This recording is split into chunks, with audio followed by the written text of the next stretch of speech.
성도 여러분 안녕하십니까? 복음과 율법의 설교 시간입니다.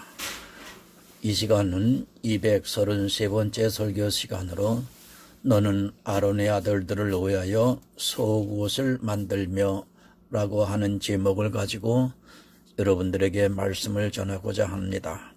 오늘 성경의 본문은 구약성경 출애굽기 28장 40절에서 43절이 되겠습니다. 너는 아론의 아들들을 위하여 속옷을 만들며 그들을 위하여 띠를 만들며 그들을 위하여 관을 만들어서 영화롭고 아름답게 하되 너는 그것들로 네 형 아론과 그와 함께한 그 아들들에게 입히고 그들에게 기름을 부어 위임하고 거룩하게 하여 그들로 제사장 직분을 내게 행하게 할지며 또 그들을 위하여 배로 고위를 만들어 허리에서부터 넓적다리까지 이르게 하여 하체를 가리게 하라. 아론과 그 아들들이 회막에 들어갈 때나 제단에 가까이 하여 거룩한 곳에서 섬길 때에 그것들을 입혀야 죄를 지어서 죽지 아니하리니 그와 그의 후손에 영원히 지킬 규례니라. 아멘. 사랑과 은혜가 많으신 아버지 하나님 감사합니다. 오늘도 복음과 율법의 설교 시간을 통해서 제사장에게 속옷과 띠와 관을 만들어서 입혀야 하는 이 문제가 우리가 살아가는 데 있어서 영혼에 어떻게 적용을 하고 깨달아가야 하는지를 알게 하시니 감사합니다. 하나님, 이 모든 이 제사 제도가 사람의 지혜와 지식으로 알게 하지 마시고 성령께서 오셔서 저희들에게 역사하심으로 인하여 하나님의 뜻으로 올바르게 깨달아 알아가는 지혜의 시간이 되기를 간절히 소원하고 기도합니다. 성령께서 함께 하실 때만이 이 말씀을 깨달을 수 있음을 고백합니다. 오늘 우리 이 회중에 함께하여 주시옵소서. 예수 그리스도의 이름으로 기도드립니다. 아멘. 성도 여러분, 우리는 하늘에 별을 봅니다. 그 별에 대해서 우리의 인생들이 알 수 있는 것은 다만 그 빛을 보고 별을 판단하고 있습니다. 천문학자들이 어떤 별에 대해서 연구를 할 때 빛을 보고 그 별의 상태와 그리고 별의 탄생 등을 알고 있습니다. 사실 별에 대해서 안다고 하지만 얼마나 무의미한가를 또한 깨달아야 합니다. 빛을 보고 연대를 측정하고 또 저 별이 언제 사라지는 별인가를 알고 있고 또 그 별에 무엇이 존재하고 있는가를 생각해서 보내고 있습니다. 마치 장님이 코끼리 다리를 만지고 그것에 대해서 논의를 하는 것과 별반 다르지 않다는 사실입니다. 인생이 안다고 하는 것이 얼마나 제한적이고 또 아주 작은 부분밖에는 알지 못하는가를 먼저 이해를 해야 합니다. 저 하늘에 빛나고 있는 별만 그렇겠습니까? 들의 풀을 보시기 바랍니다. 거기에 어떤 성분이 들어있고 그것이 우리 몸에 좋은가 나쁜가를 지금도 활발하게 연구를 하고 있습니다. 어느 날 과학자가 아주 일부분에 대해서 알고 나서 그것을 발표를 하고 있고 또 시간이 지나면 새로운 것을 알고 발표를 하고 있습니다. 하다못해 들에 피어있는 들풀도 그럴지인데 우리가 감히 안다고 말하지 못할 것입니다. 여러분, 성경은 하나님을 알아가는 말씀인 것입니다. 인간의 언어로 기록이 되어 있지만 성경은 너무도 오묘해서 사실 하나님에 대해서 알아간다는 것이 쉽지 않습니다. 성경을 100독을 하고 또 300독을 한다고 해서 그 의미에 대해서 바로 안다는 것은 사실 불가능합니다. 하나님께서는 그렇게 공부를 해서 많이 읽어서 알 수 있게 하시지 않고 오직 택한 자들을 통해서 성경을 알게 하셨습니다. 우리는 성경 많이 읽어야 합니다. 그러나 많이 읽는다고 해서, 공부를 많이 했다고 해서, 또 신학을 했다고 해서 하나님의 뜻을 알 수 있는 것은 절대로 아닙니다. 그렇게 공부를 많이 해서 성경을 통해 유일하신 참 하나님과 그의 보내신 자 예수 그리스도를 알았다면 이스라엘은 결코 예수 그리스도를 십자가에 못 박아 죽이는 악을 행하지 않았을 것입니다. 성경 많이 보시기 바랍니다. 공부를 많이 해서 하나님의 뜻을 알 수 있는 것은 아니지만 그래도 성경이 아니고는 하나님의 뜻을 알 수 없기에 가능한 성경을 많이 묵상을 하면서 그 안에서 예수 그리스도를 발견해야 합니다. 그러나 불행하게도 예수 그리스도를 발견하는 것이 쉽지가 않습니다. 다 예수에 대해서 안다고는 합니다. 하지만 그들이 아는 것은 그저 표면적인 예수에 대해서 알 뿐, 하나님께서 만세전부터 경륜을 하신 예수 그리스도의 구속의 은혜에 대해서는 거의가 무지에 가깝다고 보아야 합니다. 왜 그러냐면 성경을 표면적으로 보기 있기 때문인 것입니다.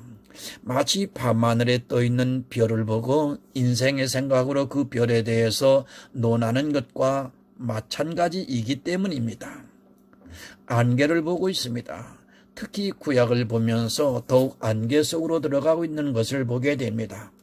그 구약이 안개로 보이는데 어떻게 신약을 보면서 바로 그 말씀에 대해서 이해를 할 수 있겠습니까? 공부를 많이 해서, 그리고 신앙의 연조가 깊어 처음 자기가 받아들이고 있는 사상에 아주 뿌리 깊게 박혀 있습니다. 그 틀에서 벗어나지를 못하고 있는 실정입니다. 마치 오리와 같습니다. 처음 자기 눈에 보였던 것에 대해서 아주 집착을 하고 있고 마치 그것이 전부이고 진실인 것으로 오해를 하고 있습니다. 알을 깨고 나왔지만, 교회에 나왔지만 처음 자기 눈으로 본 그것을 다시 한번 깨지를 못하고 있습니다. 처음 눈으로 본 그것이 사상으로 자리하고 있고 그 눈을 빼버리지를 못하고 있기 때문에 영혼에 대해서 볼 수 있는 눈을 가지지 못합니다. 알을 깨고 교회에 나온 것은 여러분 육적인 일인 것입니다. 이제 겨우 육적인 이스라엘에 합류를 한 것이고 그 단계를 넘어 영적인 이스라엘의 무리 속으로 들어가야 합니다. 광야에 머물러 있기보다는 이제는 가나안으로 들어가야 합니다. 그 가나안으로 들어가려면 반드시 여러분 요단강을 건너야 합니다. 바로 죽음의 강 요단을 건널 때 나도 역시 그 강에서 죽어야 가나안으로 들어갈 수 있습니다. 요단을 안 넘습니다. 교회라는 광야에 머물러 있고 그것을 눈으로 보면서 마치 하늘의 별을 다 아는 것으로 오해를 하고 있습니다. 요단을 넘으면서 자기가 죽어야 가나안 땅이 보이는데 교회라는 광야에 머물면서 더 이상 앞으로 나가는 것을 주저하고 있습니다. 아니 율법이라고 하는 거대한 벽에 부딪혀서 더 이상 나가는 것을 겁을 내고 있습니다. 여러분, 요단을 건너면 광야는 아무것도 아닌 것입니다. 아니 더 이상 생각할 필요조차 없는 것입니다. 그러나 요단을 건너지 못하면 광야가 자기 발목을 잡게 됩니다. 광야에서 어떻게 살아가야 하는가를 염려하고 있습니다.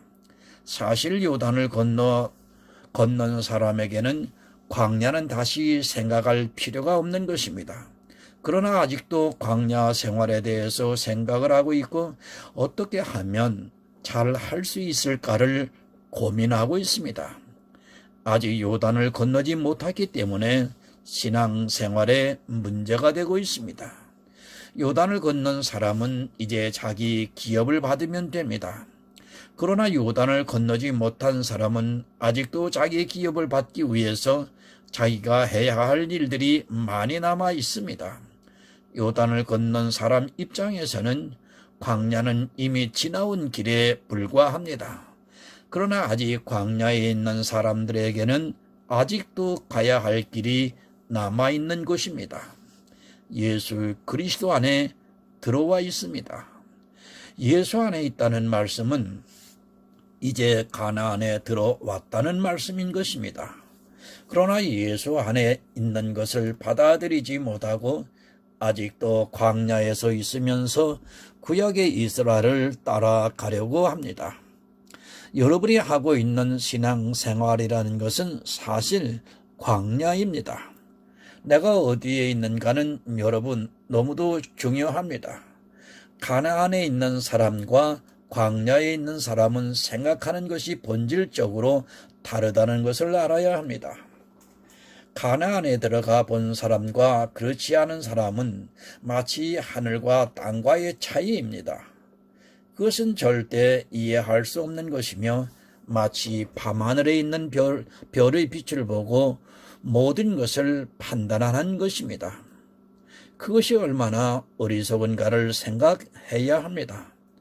물론 일부는 맞을 수도 있겠지만 거의 모든 면에서는 모른다고 해야 맞을 것입니다. 분명하게 알아야 합니다. 대충 아는 것으로 나중에 낭패를 당하게 되어 있습니다. 그러려면 반드시 가나안에 들어가야 하고 광야에서 보는 가나안과 직접 들어가서 보는 가나안은 다르다는 것을 알아야 합니다. 광야에 있는 사람은 절대로 가나안에 대해서 바로 알 수 없다는 것을 알아야 합니다. 성경은 분명히 가르쳐주고 있습니다. 내가 가나안에 있는가 아니면 광야에 있는가를 가르쳐주고 있습니다. 하지만 대다수의 사람들은 자기가 있는 현재 위치에 대해서 착각을 하고 있고 가나안에 들어가려고 하지를 않습니다. 마치 이스라엘이 가나안에 들어가는 것을 싫어했던 것과 같이 이 시대도 가나안에 들어가는 것을 거절하고 있습니다. 예수 아닙니다. 성경을 보면서도 예수 안으로 들어가려고 하기보다는 오히려 예수 밖에 머물러 있기를 좋아하고 있습니다. 그리스도 안에 들어가면 예수 밖에 있는 것들이 너무도 잘 보이는데 그 안으로 들어가려고 하기보다는 아직도 구약의 율법과 규례에 매여 있어서 본질을 보지 못하고 그저 신앙생활을 하면서 밖에서 서성거리고 있습니다. 여러분, 제사장은 누구를 상징합니까? 바로 예수 그리스도를 나타내고자 이스라엘을 통해 구약의 대제사장들의 규례를 가르쳐주고 있습니다. 이스라엘의 대제사장은 완전하지 못했기 때문에 그들의 규례를 통해 완전하신 예수 그리스도를 발견하게 하셨다는 것을 바로 깨달아야 합니다. 본문 40절을 이제 보겠습니다. 너는 아론의 아들들을 위하여 속옷을 만들며 그들을 위하여 띠를 만들며 그들을 위하여 관을 만들어서 영화롭고 아름답게 하되. 여러분, 아론의 아들들은 대제사장입니다. 그들은 신약의 예수 그리스도를 예표하고 있습니다. 하지만 예수 그리스도는 완전하시지만 구약의 아론의 아들들은 우리와 똑같은 죄인이라는 것을 먼저 이해를 해야 합니다. 그런 아론의 아들들의 제사를 과연 하나님께서 받으실 수 있겠습니까? 죄인의 제사는 여러분 받지 않으십니다. 하나님께서는 죄인의 제사를 받지 않으시고 오직 의인의 제사만 받으신다는 것을 먼저 알아야 합니다. 우리와 같은 아론의 아들들의 제사를 받으실 수 없습니다. 그럼 그들의 제사를 받으시기 위해서는 먼저 아론의 아들들을 의인으로 만들어야 했습니다. 바로 예수 그리스도의 모형이 나타나게 하셨다는 말씀입니다. 착각하지 마시기 바랍니다. 지금도 죄인들이 하나님께 제사를 드리려고 하고 있습니다. 그저 모양만 갖추어서 제사를 드리려 하고 있습니다. 아론의 아들들은 완전한 의인의 모형으로 가르쳐주고 있습니다. 만일 그들이 예수 그리스도의 모형이 되지 않는다면 하나님께서는 이스라엘에 드리는 제사를 절대로 받지 않으십니다. 그렇게 되면 이스라엘은 이방 죄인과 조금도 다르지 않게 됩니다. 먼저 세 가지가 나옵니다. 그 첫째가 속옷을 만들어서 입히라고 말씀을 하고 있습니다. 출애굽기 28장 39절을 보면 너는 가는 배실로 반포 속옷을 짜고 가는 배실로 관을 만들고 띠를 수놓아 만들지니라. 여러분, 속옷은 가는 배실로 짜라고 말씀을 하고 있습니다. 가는 배실은 흰색 실을 말합니다. 요즘은 다양한 색상에 나오고 있지만 예전에는 우리도 거의 흰색 계통의 속옷을 입었습니다. 이 흰색의 의미는 바로 죄를 가리우는 뜻이기도 합니다. 예수 그리스도는 죄가 없으신 분이시기도 합니다. 왜 속옷을 배실로 만들라고 하십니까? 사람들은 겉을 깨끗하게 하려고 하지만 또 겉을 보고 그가 깨끗하다고 말하지만 하나님께서는 마음의 심장까지도 살피시는 분이십니다. 또한 예수 그리스도는 그 속이 깨끗하다는 것을 나타내기도 합니다. 사람의 속과 예수 그리스도의 속은 여러분 다릅니다. 누가복음 11장 39절을 보면 주께서 이르시되 너희 바리새인은 지금 잔과 대접의 겉은 깨끗이 하나 너희 속인즉 탐욕과 악독이 가득하도다. 여러분, 바리새인들은 예수님께서 인정하실 정도로 겉이 깨끗했습니다. 그러나 그들의 속은 더러웠고 그들뿐 아니라 이 세상 모든 사람의 속은 더럽습니다. 오직 그 속이 깨끗하신 분은 예수 그리스도 한 분뿐이시고 깨끗하기 때문에 그 속에서 나오는 말씀들이 우리를 살리는 생명의 말씀이 되었습니다. 진리와 비진리의 차이입니다. 하나님께서는 마음을 보시는 분이시고 또 그 마음을 기쁘게 받으시는 분이신데 사람들은 그 마음에 성령의 임재를 기다리기보다는 겉을 깨끗하게 하려고 노력을 하고 있습니다. 우리 예수님은 물론 겉도 깨끗하시지만 그 속에 거짓이 없으신 분이라는 것을 알아야 합니다. 깨끗하기 때문에 그 속에 나오는 말씀이 이 세상 죄인들을 구원하는 말씀이 된 것입니다. 그 다음에는 띠입니다. 이 띠는 술을 놓아 만들라고 말씀을 하고 있습니다. 어떤 색으로 술을 놓아 만드느냐 하면 금색, 흰색, 청색, 빨간색, 자색으로 술을 놓아서 띠를 만들라고 말씀을 하고 있습니다. 이 색들은 모두가 예수 그리스도의 사역을 상징하는 색들입니다. 흰색은 죄가 없는 사람으로서의 예수님, 자색은 왕으로 오신 예수님, 빨강은 우리를 대신해서 우리의 무거운 짐을 대신 져주시기 위해 종으로 오신 예수님, 청색은 하나님으로 오신 예수님, 그런 진리가 바탕이 되어 있을 때 구원을 상징하는 금실로 이 띠를 수놓아 만들라고 말씀을 하고 있습니다. 하나님께서는 구약의 규례를 만드실 때 그냥 말씀을 하신 것이 아니라 모두가 예수 그리스도를 나타내기 위해서 하나하나 말씀을 해주시고 그것을 가르쳐 주셨습니다. 에베소서 6장 14절을 한번 보겠습니다. 그런즉 서서 진리로 너희 허리띠를 띠고 의의 흉배를 붙이고 진리로 허리띠를 해야 합니다. 그러나 이스라엘은 진리가 없고 그저 형식의 행위에 치우쳤던 것을 볼 수 있습니다. 진리가 없이 드리는 제사가 무슨 의미가 있겠습니까? 예수 그리스도께서는 내가 곧 길이요 진리라고 말씀을 하셨습니다. 구약의 대제사장들을 보면 진리를 발견해야 했습니다.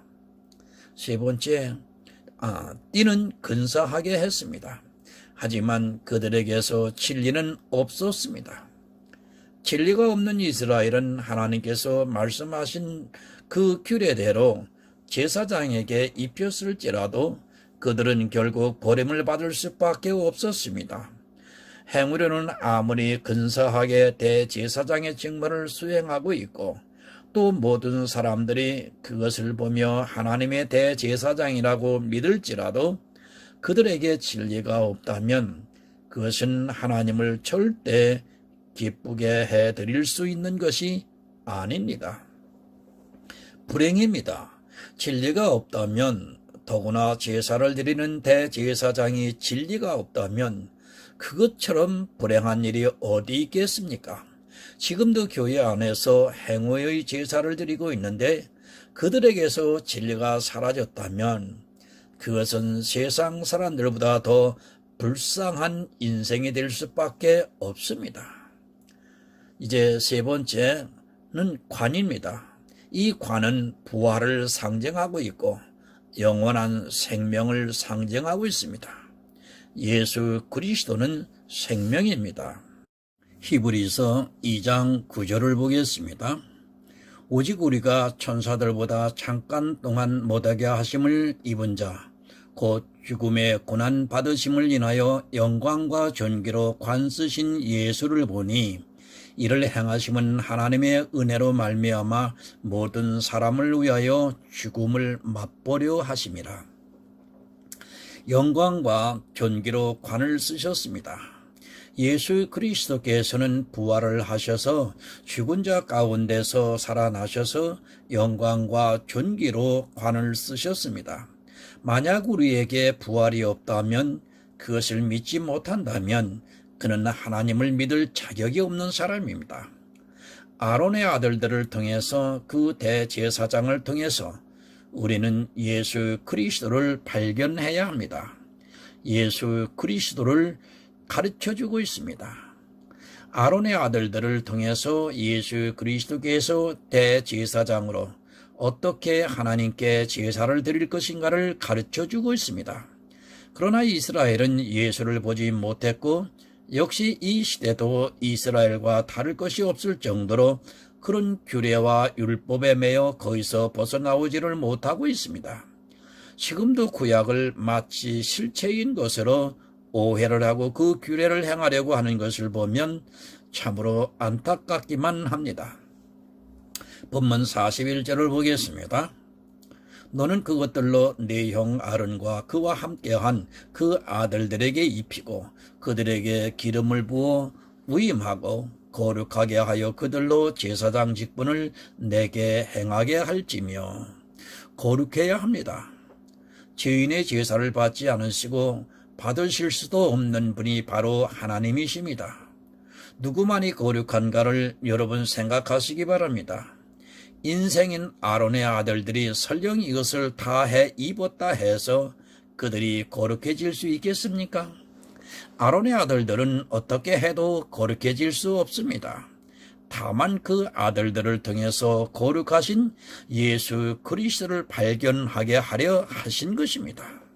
히브리서 7장 26절을 보면 이러한 대제사장은 우리에게 합당하니 거룩하고 악이 없고 더러움이 없고 죄인에게서 떠나 계시고 하늘보다 높이 되신 자라. 누가 거룩합니까? 우리의 대제사장이신 예수 그리스도만이 거룩하고 악이 없어 더러움이 없어 죄인에게서 떠나 계시고 하늘보다 높이 되신 자라고 히브리서에서 지금 가르쳐주고 있습니다. 아무리 아론의 아들들이 거룩하게 만든다 해도 그들이 진짜로 거룩해질 수는 없습니다. 그들을 통해서 예수 그리스도를 보라고 하신 것이지 그 속과 띠와 간을 쓴다 해서 그들이 정말 거룩해지는 것이 아니라는 것을 여러분은 알아야 합니다. 대제사장은 여러분 오직 한 분뿐이십니다. 그래서 히브리서에서는 우리의 대제사장이라고 말씀을 하고 있습니다. 아론의 아들들을 통해서 우리의 대제사장이신 예수 그리스도를 발견해야 하는데 아직도 그들의 흉내를 내려고 하고 있고 자기들이 그런 모양으로 거룩한 척을 하고 있습니다. 한마디로 이스라엘과 같이 사망의 길로 가겠다고 하는 악을 행하는 행위인 것입니다. 본문 42절을 보겠습니다. 또 그들을 위하여 배로 고위를 만들어 허리부터 넓적다리까지 이르게 하여 하체를 가리게 하라. 여러분, 하체를 가리는 고위를 왜 흰색으로 만들라고 말씀을 합니까? 죄를 지면 수치가 됩니다. 바로 그 수치를 가리울 옷이 바로 성경에서 말씀을 하고 있는 고의입니다. 이 고의는 바로 예수 그리스도께서는 죄가 없으신 분임을 의미하고 있고 죄가 있는 아론의 아들들이 제사장 직무를 행하려 하다 보니까 그 수치를 가리기 위해서 반드시 고의를 흰색으로 지어서 입힘으로 죄를 가리고 깨끗하다는 것을 의미적으로 상징을 하고 있습니다. 여러분, 죄가 있으면 안 됩니다. 죄가 없는 예수 그리스도의 제사를 받으신다는 것을 의미적으로 가르쳐 주시는 것이지 이 고의는 중요한 것이 아닙니다. 하나님께서 죄가 없는 예수 그리스도를 통해 제사를 단번에 받으신다는 것을 신약에서 히브리에서 가르쳐주고 있습니다. 우리의 대제사장이신 예수 그리스도는 수치가 없습니다. 그러나 우리에게 수치가 있기 때문에 오히려 십자가에서 우리를 대신해서 수치를 당하셨습니다. 아론의 아들들은 우리와 같은 죄인이기 때문에 수치가 있어서 그 제사를 하나님께 받으실 수 없기 때문에 예수 그리스도와 같이 죄가 없는 것으로 만들려고 하다 보니까 그들의 수치가 보이는 아랫부분을 가리는 고의를 지어 입히게 하셨습니다. 하체를 가리라고 말씀을 하고 있습니다. 출애굽기 20장에서도 너는 층계로 내 단에 내려오지 말라고 말씀을 하고 있습니다. 하체가 보이면 죄가 보여서 대제사장이 죽음을 당할까 해서 하나님께서는 층계로 단에 오르지 못하게 하셨고 또 하체를 가리기 위해 고의를 만들어서 입게 하셨습니다. 구약의 제사에서 왜 흠없는 제물을 원하셨는가를 우리는 알아야 합니다. 양이 흠이 있고 없고는 사실 무슨 의미가 있겠습니까? 예수 그리스도를 상징하는 어린 양이라는 것을 알아야 하는데 이스라엘은 그 양이 흠이 있는가 없는가를 더 많이 생각을 했습니다. 그래서 예수님께서 오셨을 때 양을 바꾸는 자들이 성전에 있었던 것입니다. 그 요한복음 2장 14절을 보겠습니다. 성전 안에서 소와 양과 비둘기 파는 사람들과 돈 바꾸는 사람들의 앉은 것을 보시고 이스라엘은 늘 그랬습니다. 그 안에 담겨져 있는 의미를 알기보다는 형식에 매달렸고 자기들이 행하던 그 규례와 율법을 지키기 위해서 생명까지 걸었습니다. 양이 흠이 있으면 어떻고 비둘기가 흠이 있으면 어떻고 돈이 조금 더러우면 어떻습니까? 그것이 중요한 것이 아니라 왜 하나님께서 흠없는 양을 드리라고 했는가를 알아야 하는데 이스라엘은 그렇지를 못했습니다. 그러다 보니 성전에서 매매를 하게 되었습니다. 자기들이 규례를 따라 드리는 제사를 너무도 소중히 생각했던 그들은 예수 그리스도의 단번 속죄를 도저히 받아들일 수 없었습니다. 지금도 역시 규례와 율법에 매여 있는 사람들은 그것을 지키고자 노력을 하는 사람들은 의미보다는 그런 행위에 집착을 하게 되어 있습니다. 배실로 짠 고의는 바로 그런 의미인 것입니다. 인생인 아론의 아들들의 수치를 가려주는 것은 바로 이 속옷이라고 생각을 하면 됩니다.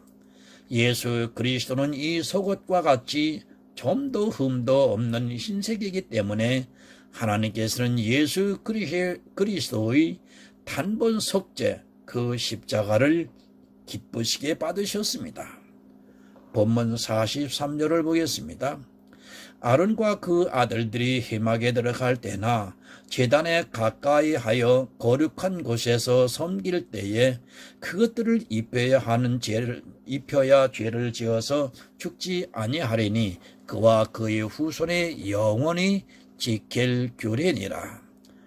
여러분, 제단은 거룩한 곳입니다. 하나님께서 임재하시는 곳은 거룩한 곳입니다. 그 거룩한 곳에서 죄가 있는 인생들이 제사를 드리는 것 자체가 모순입니다. 그러나 하나님께서는 예수 그리스도께서 대제사장으로 그 친백성들을 위해 제사를 드리는 것을 아론의 아들들을 통해서 가르쳐주고 있고, 그들이 그런 의미를 알아 예수 그리스도를 발견하게 하셨습니다. 속옷과 띠와 관과 그리고 고인은 대제사장이 입는 것입니다.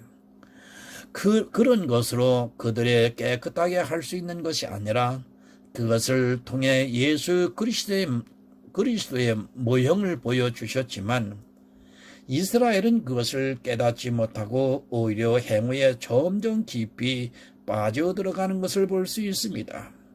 구약의 모형을 통해 우리는 예수 그리스도를 발견해야 하고 또 우리가 어떤 믿음을 가져야 하는가를 알아야 합니다. 여러분, 예수를 발견하시기 바랍니다. 구약을 보면서 예수를 발견하지 못한다면 여러분은 이스라엘과 똑같이 멸망을 당하게 되고 또 행위에 빠지게 된다는 것을 잊어서는 안 됩니다.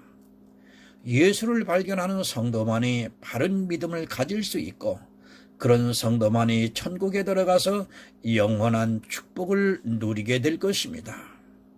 예수 그리스도의 은혜가 여러분에게 충만하게 임하시기를 간절히 원합니다.